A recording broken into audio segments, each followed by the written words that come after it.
புதன் பகவானின் ஆதிபத்தியம் கொண்ட ஆயில்யம் நட்சத்திர சாரத்தில் ஆகஸ்ட் 10 முதல் அக்டோபர் 31 வரை குரு பகவான் பயணிக்கும் 82 நாட்களில் ஏற்படும் பலன்கள்.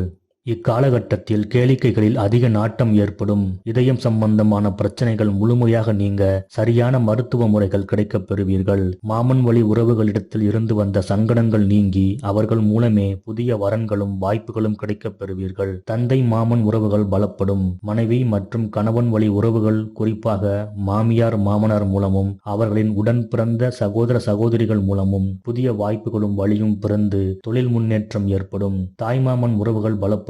தாய்மாமன் தங்களுக்கு பக்கபலமாக இருப்பார்கள். குடும்பத்தில் இணக்கமான சூழ்நிலையும் சந்தோஷமும் பெருகும். தந்தையின் ஆரோக்கியம் பலம் பெறும். இக்காலகட்டத்தில் குழந்தைகள் படிப்பில் ஆர்வம் காட்டுவார்கள். படிப்பில் நிபுணத்துவம் பெறுவார்கள். காலி நிலங்கள் எளிதில் விற்பனையாகி பணம் கைவந்து சேரும். புத்தக மளிகை வியாபாரம் விரைந்து நடக்கும். ஆடிட்டர், எடிட்டர், நிருபர் போன்ற துறைகளில் இருப்பவர்களுக்கு இது பொற்காலம். அவர்களின் விருப்பங்கள் நிறைவேறும். மொத்தத்தில் கர்வம் தவிர்த்தால் இக்குரு பெயர்ச்சியில் கடகம் பொருளாதாரத்தில் பல 100 படிகள் முன்னேற்றம் அடைய குரு வழிவகுப்பார். ஆணவம் அளவை மீறினால் சில படிகள் பின்னோக்கி செல்லவும் வாய்ப்புகள் உருவாகும். நம்புங்கள், நல்லதே நடக்கும். முருகா சரணம்.